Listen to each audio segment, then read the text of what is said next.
ini dimulai di sebuah pelabuhan. Terlihat sekelompok polisi sedang melakukan penyamaran. Mereka akan beraksi untuk menggagalkan penjahat yang berencana melakukan sebuah transaksi perdagangan wanita, dan dikabarkan para wanita itu akan dijadikan artis video dewasa. Di antara kumpulan wanita ini, ada seorang polisi wanita yang menyamar menjadi siswi SMA. Dia adalah Jun Jae-in. Jae-in berusaha berbaur dengan para wanita di sana. Di sisi lain, para polisi berhasil menyusup ke dalam dan bisa memantau penjahat melalui kamera CCTV. Tak lama kemudian, muncul sekelompok orang yang tampaknya itu adalah pemimpin mereka. Para polisi bersiap untuk melaksanakan rencananya. Namun ketika mereka akan meninggalkan ruangan, anggota penjahat sudah bersiap di depan pintu sehingga para polisi tak bisa kemana-mana. Sementara itu, pemimpin penjahat sedang melakukan negosiasi dengan seorang mucikari.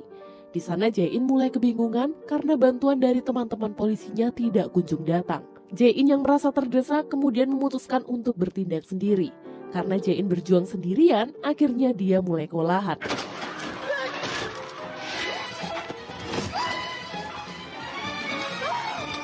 Tiba-tiba saja, sang mucikari mulai menodongkan pistol ke arah pemimpin penjahat. Ternyata, orang yang dirinya pikir sebagai mucikari itu adalah seorang polisi yang juga sedang dalam misi penyamaran. Orang itu adalah detektifnya. Setelah itu, akhirnya semua polisi mulai datang dan menangkap semua penjahat. Dan akhirnya misi pun berhasil diselesaikan. Setelah pertempuran yang sengit itu, detektifnya merasa kesal kepada Jae-in karena misinya kali ini tidak berjalan dengan lancar. 이거 기술하는 줄 알아? 일본 쪽으로 밀항시킨 한국 야쿠자 조직도 한꺼번에 싹쓸이할 수 있었어. Adegan kemudian beralih pada saat si kapten polisi sedang mengadakan rapat. Dalam pertemuan itu, mereka membahas dua bos gangster terbesar di Seoul yang bernama Cha Yong-jae dan Bae Do-sang. Rencananya, mereka akan menangkap Do-sang karena dia sudah terlibat dalam banyak kasus pembunuhan. Namun sayangnya belum ada bukti kuat yang bisa menjeratnya ke penjara. Oleh karena itu, mereka berencana bekerja sama dengan Yong-jae. Usut punya usut, dulu mereka berdua sahabatan. Mereka sama-sama menjadi bos gangster yang disegani. Namun kini mereka malah bermusuhan karena Yong-jae sudah bertobat dan kini ia sudah berpihak kepada polisi. Sehingga dia pun siap memberikan kesaksian dan mengungkapkan semua bukti kejahatan Do-sang di persidangan nanti. Tapi sebelum itu, Yong-jae meminta syarat kepada polisi, yaitu menjamin keselamatan dirinya dan anaknya. Namun sayangnya Do-sang sudah tahu jika sahabatnya itu berkhianat kepadanya. Sehingga ketika polisi sedang mengantarkan Yong-tae, tiba-tiba sekelompok gangster utusan Do-sang menyerang mobil mereka. Untung saja Yong-tae berhasil kabur, dan sejak saat itulah dia tidak lagi mempercayai polisi. Bahkan kini, Yong-jae hilang secara misterius.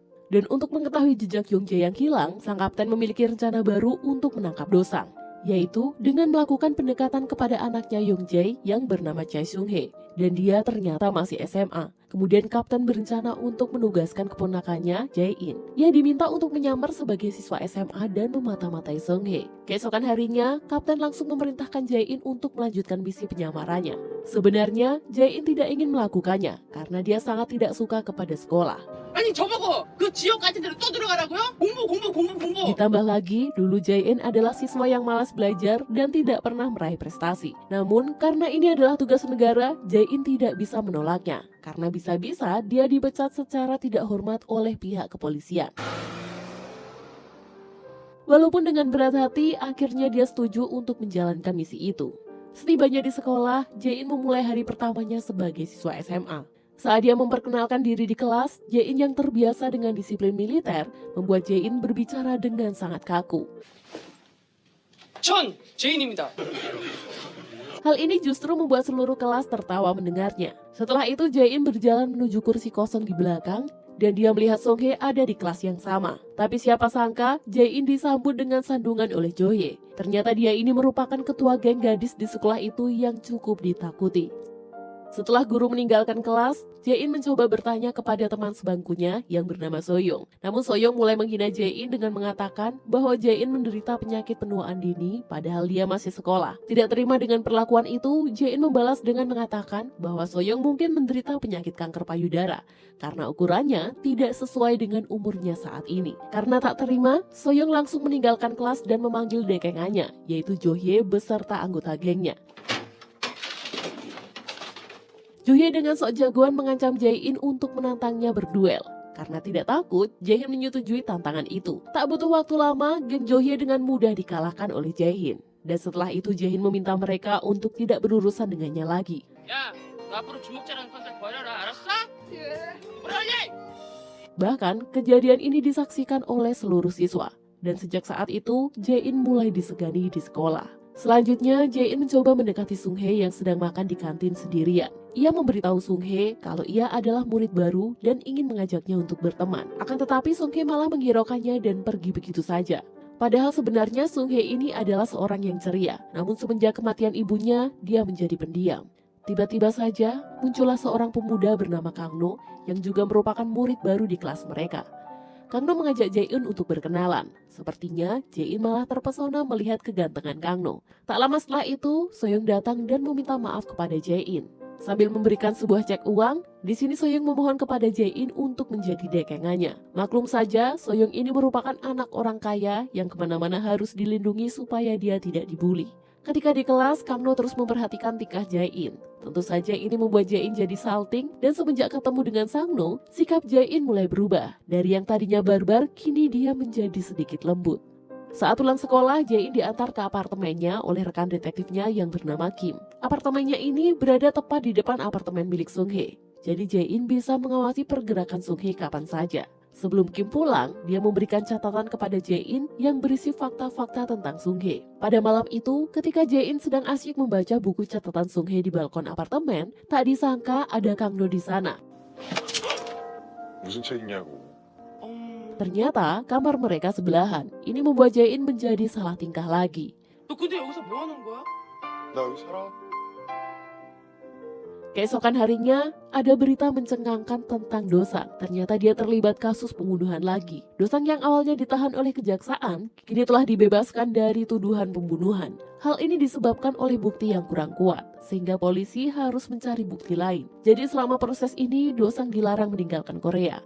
Ketika kembali ke markasnya, Dosang kembali melakukan pembunuhan lagi karena orang itu akan menjadi saksi dari kasus pembunuhan yang lalu. 살고 싶은 거.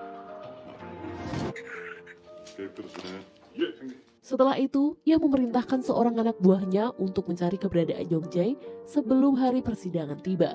Di sekolah, Sung-hye tiba-tiba saja menerima telepon, namun Jong-hye yang melihatnya langsung menjahili dan mengambil HP-nya. Bahkan dengan lancang ia langsung mengangkat telepon itu. 여보세요? Ternyata yang telepon itu adalah Yongjae ayahnya. Sung-hye yang merasa perilaku Jo-hye sangat tidak sopan tanpa berpikir panjang langsung menamparnya. Ketika Jo-hye akan balik menghajar Sung-hye, untung saja aksi ini dihentikan oleh Kang-no yang datang tepat waktu. Tak lama kemudian Jae juga datang dan menyelamatkan mereka. 야!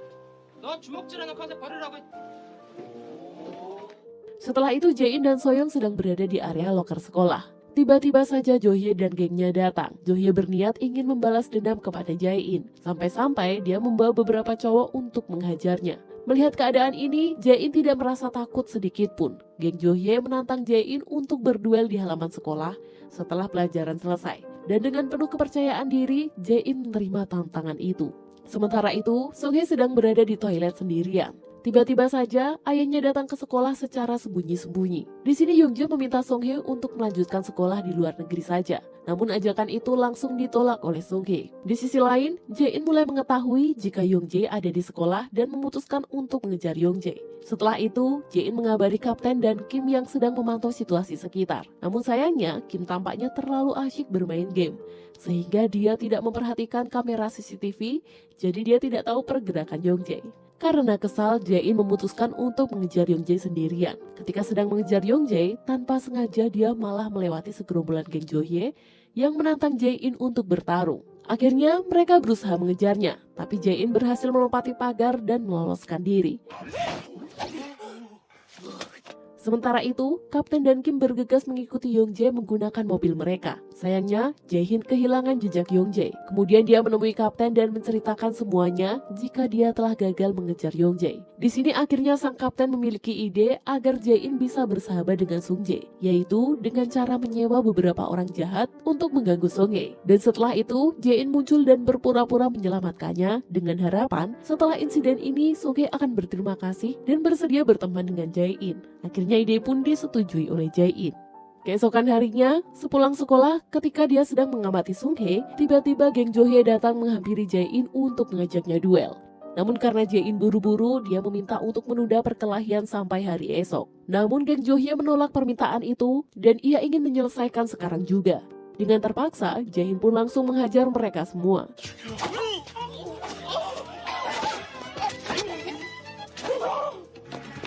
Setelah berhasil mengejar mereka semua, Jae-in segera bergegas berlari untuk menjalankan misinya, yaitu menyelamatkan Song-hye. Namun sayangnya dia sudah terlambat karena Song-hye telah diselamatkan oleh Kang No. Sehingga rencana sang kapten sia-sia begitu saja. Malam harinya, ternyata akibat kejadian tadi siang, Jae-in jadi membayangkan kehebatan Kang No ketika bertarung. Sepertinya dia malah jatuh cinta dengan Kang No. Namun dia sadar jika itu tidak mungkin terjadi. Apalagi dia adalah seorang polisi dewasa, sedangkan Kang No masih seorang siswa SMA. Namun tiba-tiba saja ada seseorang yang mengetuk pintunya. Ternyata itu adalah Kang No. Seketika itu juga, Kang No menyatakan cintanya kepada Jae-in. Ia pun langsung menciumnya. Saat itu juga, Jae-in langsung jatuh dari kasurnya, dan ternyata itu semua hanyalah mimpi.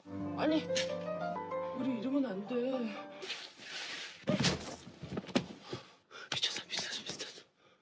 Tidak lama kemudian, Kang No tiba-tiba saja datang seperti yang ada di dalam mimpi tadi. Namun Kang No bukan menyatakan cintanya. Dia hanya mengingatkan Jae-in untuk segera berangkat ke sekolah agar tidak terlambat. Karena ternyata ini sudah siang. Saat di sekolah, Jae-in terkejut dengan kehadiran guru baru. Yang ternyata guru itu adalah detektif Ya yang dulu pernah bekerja sama dengan Jae-in di pelabuhan. 내 이름은 조기훈이라고 한다. 앞으로 잘 부탁해.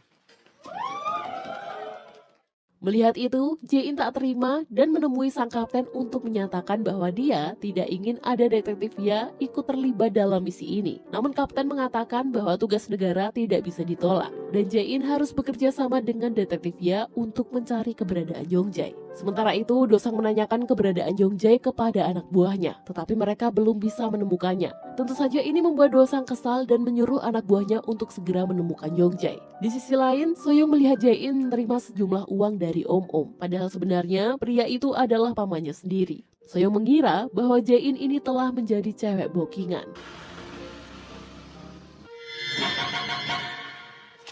소영아. 야, 너 혹시 나를 갖다가 간다. 야, 소영아. Keesokan harinya di sekolah, berita tentang Jae-in yang dikabarkan menjadi cewek bookingan telah tersebar. Tentu saja ini membuatnya dijauhi oleh teman-temannya. Namun tidak dengan Song-hye. Kini dia malah mengajak Jae-in untuk berteman karena merasa mereka memiliki masalah hidup yang sama beratnya. Jae-in pun akhirnya merasa senang. Akhirnya dia bisa berteman dengan Song-hye. Saat ujian sekolah tiba, Jae-in yang tidak banyak tahu tentang pelajaran meminta bantuan kapten. Untung saja kapten menyewa orang yang akan mengerjakan soal ujian. Dan nantinya kapten akan membantu jawaban orang itu kepada Jae-in melalui earphone yang sudah dipasang di telinga Jae-in. Awalnya semua berjalan lancar. Namun ketika guru mendekati dan mengetahui bahwa Jae-in berbuat curang, hal ini membuat Jae-in dibawa ke ruang guru.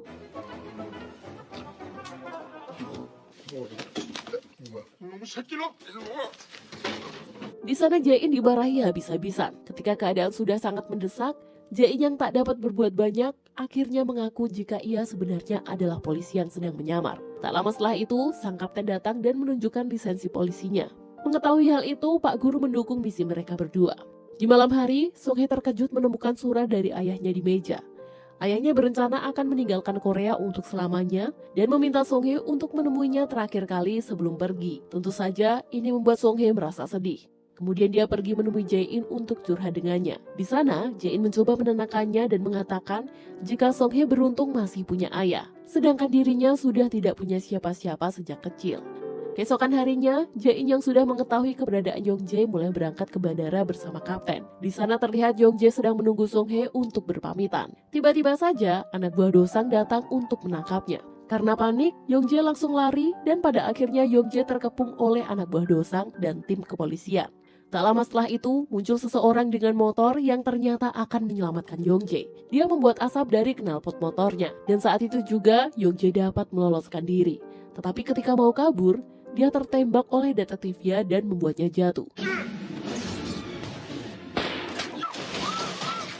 Meski begitu, dia masih bisa bangkit dan pergi naik motor. Namun, ketika detektif Ya hendak menembak sekali lagi, Jae-in menghentikannya karena takut ada orang tak bersalah yang menjadi korban. Sebelum pulang, Jae-in menemukan jam tangan milik si motor misterius tadi dan menyadari bahwa jam itu sangat mirip dengan jam yang dipakai oleh Kang No. Setibanya di apartemen, Jae-in langsung menemui Kang No untuk memastikan kebenaran hal itu. Di sini Kang No mengatakan jika jam tangannya masih ada di apartemen dan pada saat ini ia tak sempat menggunakan. Tidak puas dengan penjelasan Kang No, Jae-in pun memerintahkan Kim untuk mencari tahu tentang identitas sebenarnya Kang No. Ternyata dari sini terungkap jika Kang No ini adalah seseorang yang juga menyamar menjadi seorang siswa. Dia melakukannya atas perintah dari Yong-jae demi menjaga putrinya yaitu Song-hye.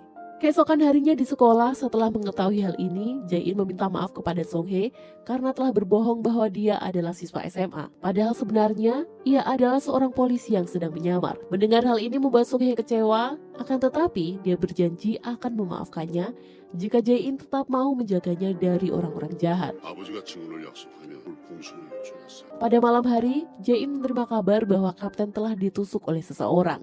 Jae-in bergegas ke rumah sakit untuk menjenguknya. Namun dalam perjalanan, tiba-tiba Kim membelokkan mobil ke arah yang berbeda dan bukan menuju ke apartemennya. Ternyata dia membawa mereka ke tempat berkumpulnya anak buah Dosang. Mereka terkejut mengetahui bahwa Kim telah berkhianat. Ia terpaksa melakukan itu karena pada saat ini sedang membutuhkan banyak uang untuk biaya pengobatan istrinya. Kemudian, anak buah Dosang menculik Song-hye, sedangkan Jae-in dihajar habis-habisan. Tak lama setelah itu, Yong-jae datang ke tempat Dosang setelah mengetahui jika putrinya sedang ditahan di sana. Dan benar saja, dia melihat putrinya sedang disandera oleh beberapa anggota Dosang. Di sini mulai terungkap konflik antara Yong-jae dan Dosang. Yong-jae tidak suka dengan sifat Dosang yang selalu berusaha ingin menguasai segalanya. Dosang kemudian mengajak Yong-jae untuk bertaruh. Jika Yong-jae menang, Dosang akan memberikan seluruh kekayaannya dan mengembalikan putrinya. Namun jika kalah, putrinya akan menjadi milik Dosang. Di sisi lain, kondisi Jae-in yang sudah tidak berdaya didatangi oleh si pengendara motor yang kemarin. Ternyata sosok misterius itu adalah Kang No. Tanpa membuang waktu, mereka berdua langsung bergegas pergi untuk menyelamatkan Song-hye. Setelah itu, di tempat lain, Yong-jae dan Dosang sedang berhadapan satu sama lain. Awalnya Yong-jae dapat menguasai situasi dengan menghajar Dosang. Namun keadaan berbalik ketika salah satu anggota Dosang menembakkan suntikan ke tubuh Yong-jae. Suntikan itu membuat Yong-jae menjadi melemah. Tentu saja ini memberikan kesempatan Dosang untuk menghajarnya habis-habisan. Setelah Yong-jae terkapar tak berdaya, Dosang menusuk menggunakan pisau tepat di perut Yong-jae. Melihat kondisi ayahnya yang tidak berdaya itu, membuat Song-hye teriak histeris dan tak kuasa menahan air matanya. Tak lama setelah itu, Jae-in dan Kang No pun tiba di lokasi. Mereka membagi tugas, di mana Kang No bertugas menjaga Song-hye, sementara Jae-in akan mengejar Dosang yang berusaha kabur. Pada saat akan kabur menggunakan mobil, Jae-in berhasil melompat ke mobil itu yang membuat sopir tidak bisa melihat jalan. Akibatnya sang supir malah menabrak. Melihat kesempatan ini, Jae-in pun langsung menangkap Dosang. Namun tiba-tiba muncul detektif Ya yang menodongkan pistol ke arah Jae-in. Ternyata, detektif Ya juga telah berkhianat dan memilih untuk bekerja sama dengan Dosang. Ia terpaksa melakukan itu karena Dosang menawari uang yang cukup banyak. Di sini, detektif Ya juga mengaku jika dirinya lah yang telah menusuk kapten, karena dia sudah muak dengan semua perintahnya. Mendengar pengakuan itu, membuat Jae-in marah dan langsung menghajar detektif Ya.